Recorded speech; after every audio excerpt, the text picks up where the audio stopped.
Hi all. Welcome to KK funda. మీరు first time గాని మన ఛానల్‌కి విజిట్ చేసినట్లయితే చాలా ఇన్ఫర్మేటివ్ వీడియోస్ షూట్ చేసున్నాం. మీరు ఛానల్‌లోకెళ్ళేసి చూస్తే మీకు ఏదో ఒక వీడియో ఖచ్చితంగా హెల్ప్ అవుతది.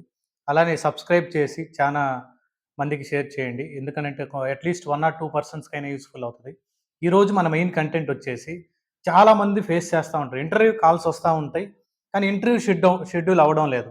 కానీ ఇనిషియల్‌గా ఒక హెచ్ఆర్ మనకు కాల్ చేసినప్పుడు, ఒక కంపెనీ నుంచి హెచ్ఆర్ మనకు కాల్ చేసినప్పుడు ఎలా మాట్లాడాలి వాళ్ళతో? ఎలా కన్వే చేయాలి? మీరు ఒకవేళ జెన్యూన్ అయినా, ఫేక్ ఎక్స్‌పీరియన్స్ వాళ్ళకి కూడా షెడ్యూల్ అవుతా ఉంటాయి. జెన్యూన్ వాళ్ళకి షెడ్యూల్ అవుతా ఉంటాయి. మీరసల జెన్యూన్ గాని, లేదా ఫేక్ అయినా గాని జెన్యూన్ అని ఎలా కన్వే చేయాలనంటే ఒక హెచ్ఆర్ అడిగే 10-15 క్వెషన్స్ నేను కలెక్ట్ చేశాను. ఎందుకనంటే పాస్ట్ 3-5 ఇయర్స్ నుంచి రెగ్యులర్‌గా ప్రతి కాల్‌లో ఫస్ట్ హెచ్ఆర్ కాల్ చేస్తానే ఒక పర్సన్‌కి ఆ క్వెషన్స్ అడుగుతది అంతే. 90% క్వెషన్స్ అవే. ఇంక వేరే క్వెషన్సే ఉండదు. ఓకేనా? ఆ క్వెషన్స్ మీకు షేర్ చేయడానికి ఇప్పుడు ప్రెజెంట్ ఈ వీడియో షూట్ చేస్తా ఉన్నాం. ఫస్ట్ ప్రయారిటీ మీరు నోట్‌బుక్ తీసుకొని నీట్‌గా క్వెషన్స్ రాసుకోండి. ఎందుకనంటే వీడియో ఇనేసి వదిలేసేయొచ్చు. నోట్‌బుక్స్ తీసుకొని క్వెషన్ రాసుకుంటే మీరు హెచ్ఆర్ కాల్ చేసినప్పుడు టెన్షన్ లేకుండా బాగా ఫ్రీగా మాట్లాడాలి. ఎందుకనంటే హెచ్ఆర్ ఫోన్ చేస్తానే ఫేక్ ఎక్స్‌పీరియన్స్ పెట్టినోళ్ళు గాని అయితే కొంతమంది మాట్లాడడం మేడం, మేడం అంటారనమాట. అక్కడే మీరు తెలిసిపోద్ది మీరు ఏదో సంథింగ్ వెంట్ రాంగ్ అనేసి. అలా కాకుండా మీరు క్లియర్‌గా ఏ క్వెషన్స్ అడుగుతారో కరెక్ట్‌గా ఆ క్వెషన్ అడిగినప్పుడు వెంటనే ఏ ఆన్సర్ మనం వాళ్ళకి చెప్పాలి అనేది మనం ఈ వీడియోలో డిస్కస్ చేద్దాం. ఫస్ట్ క్వెషన్ వచ్చేసి మనకు కాల్ వస్తానే ఓకేనా? ఎప్పుడైనా గుర్తుపెట్టుకోండి. ఒకరు మనకు కాల్ చేసినప్పుడు పొలైట్‌గా మాట్లాడాలి. అంటే రెస్పెక్ట్‌ఫుల్‌గా మాట్లాడాలి. Okay. Am I speaking with Kishore? Okay. Is it good time to talk with you అంటారు. అప్పుడు నువ్వేం చెప్పాలండి? యెస్. టెల్ మీ అట్లా కాదు. Yes please tell me request మేనర్‌లో ఉండాలి. Yes please tell me. Okay. Who is this? అలా అడగకూడదు. ఎందుకనంటే నువ్వు ఆల్రెడీ జాబ్ సెర్చ్ అని నీకు తెలుసు. నువ్వు జాబ్ సెర్చ్ చేస్తున్నప్పుడు వోళ్ళు మనకు కాల్ చేసినప్పుడు మనం పొలైట్‌గా మాట్లాడాలి. Yes please tell me. Okay. వాళ్ళు అడుగుతారు question. Am I speaking with Kishore? Is it good time to talk with you? Yes please tell me. Next question వెంటనే అడిగే క్వెషన్ ఏందనంటే I am calling from ABC company. I am looking for DevOps engineer. We're looking for the DevOps engineer అని అంటే next వెంటనే నువ్వు కూడా పొలైట్‌గా yes please tell me. Yes please tell me. అలా చెప్పాలి. Yes please tell me. Next వచ్చేసి immediate question experience candidates కదా మనం హెచ్ఆర్ ఫస్ట్ కాల్ కదా! వెంటనే నెక్స్ట్ అడిగేది how many years of experience you have? నేను డెవాప్స్‌కి ఎగ్జాంపుల్ చెప్తున్నాను. ఓకేనా? ఫర్ ఎగ్జాంపుల్ జావా నువ్వు ఏ డొమైన్‌లో వర్క్ చేస్తుంటే ఆ డొమైన్‌లో నువ్వు సిమిలర్‌గా ఎక్స్‌ప్లెయిన్ చేయండి. How many years of experience you have అనంటే వెంటనే నెక్స్ట్ వెంటనే for example I have total 4+ years of IT experience. I have total 4+ years of IT experience. లేదనంటే 10 ఇయర్స్ ఎక్స్‌పీరియన్స్ ఉండి ఓకేనా? Last 4 years IT experience, previous 6 years non IT experience వాళ్ళైతే క్లియర్‌గా చెప్పండి. Total I have 10 years of experience. Previously I work for non IT. Okay. Currently I yam supporting for DevOps engineer last 4 years. కానీ కొన్ని situations ఎలా ఉంటదంటే ఇక్కడ కొంతమందికి 10 years experience ఉంటది. కానీ లాస్ట్ 6 ఇయర్స్ వచ్చేసి ప్రోగ్రామింగ్‌లో ఉంటాడనమాట. ఏదో జావా డెవలపరో, పైథాన్ డెవలపరో. ఇప్పుడొచ్చేసి క్లౌడ్‌కి మైగ్రేట్ అయ్యి ఉంటాడు. Okay. Last 6 years I have Java experience but currently last 4-5 years onwards I am working as a DevOps and AWS cloud engineer అని అలా చెప్పాలి. మీరు క్లియర్‌గా మీ ఎక్స్‌పీరియన్స్‌ని క్లియర్‌గా చెప్పండి. నెక్స్ట్ ఫస్ట్ క్వెషన్ ఏంది? Am I speaking with Kishore or not? అడిగినప్పుడు చెప్పండి. Next I am calling from ABC company. Is it good time to talk with అంటే యెస్ ప్లీజ్ టెల్ మీ అని చెప్పండి. నెక్స్ట్ థర్డ్ క్వెషన్ ఏమని అడుగుతాడు? What is your how many years of how many years of experience? How many years of experience? Total I have around 5+ or 6+ or 3+ 2+ whatever it may be. You can tell in a polite manner. Next వచ్చేసి ఇమ్మీడియేట్‌గా అడిగే question అంటే similar type of ఆర్డర్‌లో రాకపోవచ్చు కానీ అదే question అడుగుతారు. What is your current CTC? What is your current CTC? Current CTC అంటే నీ ప్రెజెంట్ సాలరీ ఎంత? Okay. For example my salary is 8 lakhs per annum. You need to say my current CTC is just 8 lakhs per annum. Okay. 8 lakhs అలా చెప్పొద్దు. 8 లాక్స్, 5 లాక్స్, 3 లాక్స్ అని అలా చెప్పొద్దు ఎప్పుడు గూడా. మీరు హెచ్ఆర్ కాల్ చేసినప్పుడు నేను చాలా అబ్జర్వ్ చేశాను. చాలామంది హెచ్ఆర్ కాల్స్ మాట్లాడినప్పుడు, చాలామంది హెచ్ఆర్స్‌తోనే మాట్లాడినప్పుడు, మనం ఎప్పుడైతే వాళ్ళతో పొలైట్‌గా మాట్లాడి బాగా ఇన్ఫర్మేషన్ వాళ్ళు అడిగింది ఇస్తామో, ఇమ్మీడియేట్‌గా వెంటనే మన రెజ్యూమ్‌ని షెడ్యూల్ చేసేదానికి ఎక్కువ ట్రై చేస్తారనమాట. ఓకేనా? చాలా చాలా ఇంపార్టెంట్. ఫస్ట్ నువ్వు హెచ్ఆర్‌తో మాట్లాడేటప్పుడు first impression is the best impression అట్లా చాలా క్లియర్‌గా మాట్లాడండి. ఏమని అడిగారు? How many years of total experience చెప్పావు. Next what is your current CTC అంటే just I have 8,00,000 per annum. Next ఇమ్మీడియేట్‌గా అడిగే క్వెషన్ ఏందంటే is it fixed salary or variable salary? Including variable అని అడుగుతాడు. Is it fixed or including variable అని అంటే variable package అని అంటే ఫర్ ఎగ్జాంపుల్ నీ సిటీసీ 12,00,000 అనుకో. 12,00,000లో 10% వేరియబుల్. 12,00,000లో 10% అంటే 1,20,000 వేరియబుల్. అది ఎంఎన్‌సీస్‌లో గాని, ఎక్కడైనా ప్రొడక్ట్ బేస్‌లో గాని, ఎక్కడైనా ఉంటదనమాట. 80% ఆఫ్ కంపెనీస్ ఆ వేరియబుల్‌ని సిటీసీలో ఇంక్లూడ్ చేస్తారు. ఎందుకనంటే మన పర్ఫార్మెన్స్‌ని బేస్ చేసుకొని ఆ రిమైనింగ్ 1,20,000 నీకు 6 మంత్స్ గాని, లేదంటే 3 మంత్స్‌కి గాని, ఇయర్లీ గాని అట్లా స్ప్లిట్ చేసి నీ అమౌంట్ నీకు ఇస్తా ఉంటారు. నీ పర్ఫార్మెన్స్ 80% అయితే 80% అమౌంట్ ఇస్తా ఉంటారు. అలా నీ సాలరీలో వేరియబుల్ కాంపోనెంట్ ఏమన్నా ఉందా అని అడుగుతాడనమాట. Is it fixed salary or variable including variable అనేది చెప్పండి. ఫిక్స్డ్ అయితే ఫిక్స్డ్ చెప్పేసేయండి. లేదంటే వేరియబుల్ అయితే వేరియబుల్ చెప్పండి. ఓకేనా? నెక్స్ట్ దాని తర్వాత ఇమ్మీడియేట్‌గా అడిగే క్వెషన్ ఏందనంటే, అంటే నువ్వేదైనా కొంచెం కన్‌ఫ్యూజన్‌గా చెప్తే what is your take home salary or in hand salary అంటారు. What is your take home salary అంటే ఏంది? మన అకౌంట్‌లో మన అకౌంట్‌లో ఎంత పడుతుంది ఆఫ్టర్ డిడక్షన్స్ పీఎఫ్ కానీ, ఇన్‌కమ్ టాక్స్, ఇంకా స్టేట్ టాక్స్ ఆ 200 కర్ణాటక టాక్స్ అయితే 200 కట్ అవుతుంది. అలా మొత్తం కట్ అయిన తర్వాత నీ అకౌంట్‌లో ఎంత అమౌంట్ పడుతుందనేది వాళ్ళు అడుగుతారు. ఇన్ హ్యాండ్ సాలరీ అనేసి. ఏదైనా డౌట్ వచ్చినప్పుడు. ఓకేనా? నెక్స్ట్ ఇమ్మీడియేట్‌గా అడిగే క్వెషన్ ఏందనంటే, వాట్ ఈస్ యువర్ ఎక్స్‌పెక్టేషన్ అంటాడు. ఇక్కడ నువ్వు చాలా చాలా ఆహ్, ఆహ్, కేర్‌ఫుల్‌గా మాట్లాడాలి. What is your expectation salary అంటే ఫర్ ఎగ్జాంపుల్ నేను 8,00,000 పర్ యానమ్ అని చెప్పా కదా! కరెంట్ సిటీసీ మనకి. 8,00,000 అని అంటే నీవు మైండ్‌లో ఫిక్స్ అయ్యి ఉండాల. 11,00,000 అడగాల, 15,00,000 అడగాల, 12 అడగాల. లేదనంటే మనం అడగకుండా ఉండాలంటే మనం ఆల్రెడీ జాబ్ లాస్ అయ్యానో, లేదంటే కాల్స్ చాలా తక్కువున్నాయంటే యాస్ పర్ కంపెనీ నార్మ్స్ అని చెప్పాలా. ఇది కంప్లీట్‌గా మీ మీద డిపెండ్ అయ్యి ఉంటది. నేను ఫర్ ఎగ్జాంపుల్ 8,00,000 అనుకుంటే నేను 11, 12, 15, 20 అడగాలనేది నా మీద డిపెండ్ అయ్యి ఉంటది. అలానే మీరు మీ సిట్యుయేషన్ తగ్గట్టు చెప్పండి.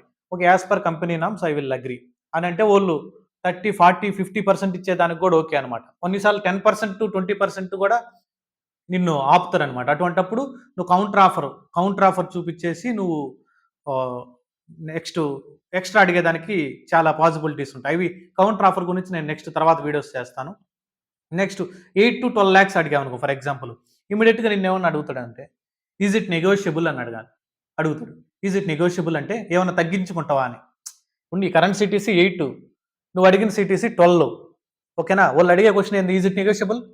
తగ్గించుకుంటావా అంటే, నువ్వు తగ్గించుకుంటానంటే యెస్ అని జెప్పు. లేదు నీకు ఇంటర్వ్యూ షెడ్యూల్ అవ్వాలి, ఇంటర్వ్యూస్ అటెండ్ అవ్వాలి అనంటే, okay. It will know problem 11 అని అడుగు. 11 ఆర్ 10.5 బట్ మీరు మాత్రం ఖచ్చితంగా అడగండి. వాట్ ఈస్ అవర్ బడ్జెట్ అని అడగండి. రిటర్న్ అడగండి ఇబ్బంది లేదు. What is our maximum budget అని అంటే వాళ్ళు చెప్తారు. 10.5 11 దాకా ఎళ్ళొచ్చు మనం అనేసి. అప్పుడు okay. 11 is fine to me అని చెప్పేసి. అంతేగాని నేను 12,00,000 ఇస్తేనే వస్తానని మాత్రం చెప్పొద్దు. ఎందుకనంటే ఇంటర్వ్యూ చాలా ఇంపార్టెంట్. నీ పర్ఫార్మెన్స్ బాగుంటే ఆ ఇంటర్వ్యూలో నీకు 11 తర్వాత 15 కూడా ఇవ్వచ్చు తెలుసా? నేను ఒక 2, 3 ఇంటర్వ్యూస్ చూసాను వేరే వాళ్ళయి. వాళ్ళు అడిగిన ప్యాకేజ్ కంటే చాలా ఎక్కువ ఇచ్చారు. ఎందుకని ఎక్కువ ఇచ్చారు? కౌంటర్ ఆఫర్స్ చూపిస్తారు తర్వాత. ఎందుకంటే నువ్వు ఇంటర్వ్యూలో బెస్ట్ ఇచ్చేసుంటావు. బెస్ట్ పర్ఫార్మెన్స్ టెక్నికల్‌గా నీకు 5కి 4.5 అలా పడిపోయి ఉంటది రేటింగ్. టెక్నికల్ స్టాక్‌లో. అప్పుడు వాళ్ళు ఏం చేస్తారంటే క్యాండిడేట్‌ని వదలరు. క్లయింట్ డిస్కషన్ అయిపోయి ఉంటది. క్లయింట్ ఇంటర్వ్యూస్ అయిపోయి ఉంటాయి. క్లయింట్ కంపల్సరీ ఆ క్యాండిడేట్ కావాలని అడుగుతా ఉంటాడు. మీకు తెలీదు చాలా టెక్నిక్స్ ఉంటాయన్నమాట. అందుకని ఇంటర్వ్యూ అటెండ్ అవ్వండి. ఓకేనా? యాస్ పర్ కంపెనీ నార్మ్స్ అని చెప్పైనా గాని ఇంటర్వ్యూ అటెండ్ అయిన తర్వాత దాని తర్వాత డిమాండ్ చేసుకోవచ్చు మనం. ఓకేనా? లేదు నీ మైండ్‌లో ఇంక ఖచ్చితంగా ఫిక్స్‌డ్ అని ఉంటే ఫిక్స్‌డ్ అని చెప్పేసేయండి. నెక్స్టు వ వ where you are looking where you are working అని అంటాడు కొన్నిసార్లు. ఫర్ ఎగ్జాంపుల్ నెక్స్ట్ ఇమ్మీడియేట్‌గా అడిగేది సిటీస్ అంతా డిస్కషన్ అయిన తర్వాత ఇనిషియల్‌గా వేర్ యూ ఆర్ వర్కింగ్ అని అంటే I am working in Bengaluru. Okay. For example వోళ్ళు హైదరాబాద్ గాని, చెన్నై గాని చూస్తా ఉన్నారనుకో ఆ company. Are you willing to relocate అంటాడు. Are you willing to relocate అనంటే నువ్వు గాని బ్యాచిలర్ అయితే ఓకే. మీరు ఓకే అనుకుంటే ఎళ్ళాలనుకుంటే I am the bachelor no problem to relocate please proceed for the schedule a call అని చెప్పేసేయండి అంతే. I don't have any preference for the location అని. లేదు మీరు ఫ్యామిలీ ఆల్రెడీ ఎస్టాబ్లిష్ చేసుకున్నారు బెంగుళూరు గాని, హైదరాబాద్ గాని అనంటే no, no mainly I am looking for Hyderabad and Bengaluru location only అని చెప్పేసేయండి క్లియర్‌గా. Next what is your company name అంటాడు. What is your company? Where it is located అన్నప్పుడు చెప్పండి.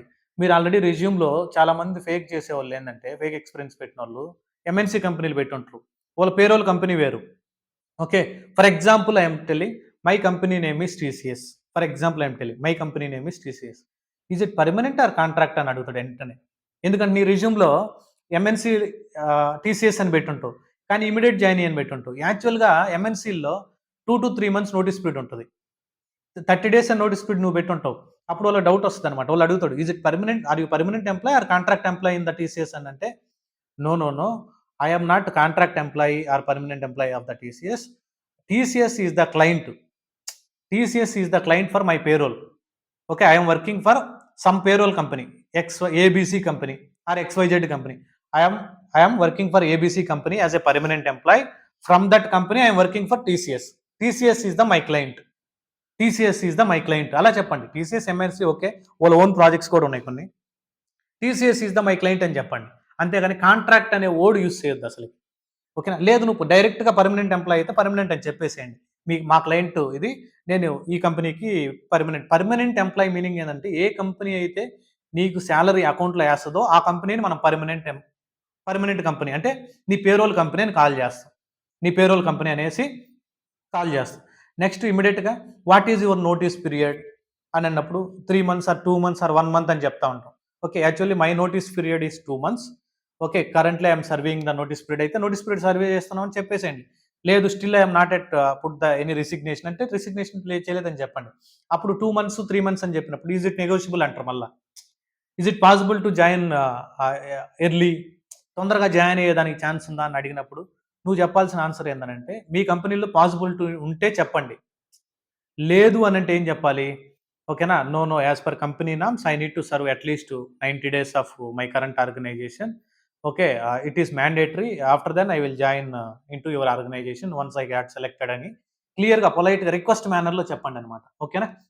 నెక్స్ట్ మిమ్మల్ని అడుగుతాడు కొన్నిసార్లు, అంటే ఇది ఆల్రెడీ చెప్పాను ఈ question. Are you serving notice period? Yes or no. Are you serving notice period?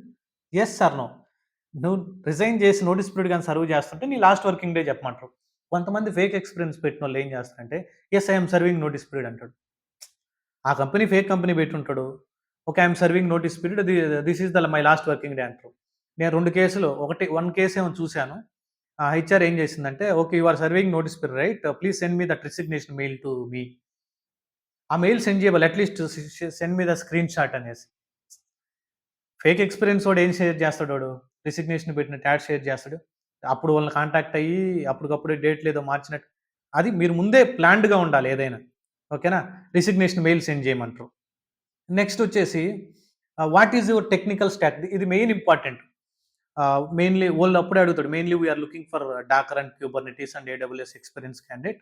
How many years of do you have Docker and Kubernetes and AWS or Linux administration and version control system, Git and GitHub or CI/CD? How many years of experience? Do you have an experience in writing the pipelines? అని ఇలా అడిగినప్పుడు నువ్వు క్లియర్గా నువ్వు ఏ technology గురించి మాట్లాడాలనుకుంటున్నావు ఆ technology గురించి క్లియర్గా మొత్తం నోట్ చేసుకొని, అన్ని ఇయర్స్ నాకు ఈ టెక్నాలజీ మీద ఎక్స్పీరియన్స్ ఉంది, ఇన్ని సంవత్సరాల ఎక్స్పీరియన్స్ ఉంది అని క్లియర్గా వాళ్ళకి చెప్పండి. ఓకేనా? నెక్స్ట్ అది ఒకవేళ సపోర్ట్ రిలేటెడ్ ప్రాజెక్ట్ అనుకో, మిమ్మల్ని అడిగే క్వశ్చన్ వచ్చేసి, are you willing to work 24/7 అంటాడు.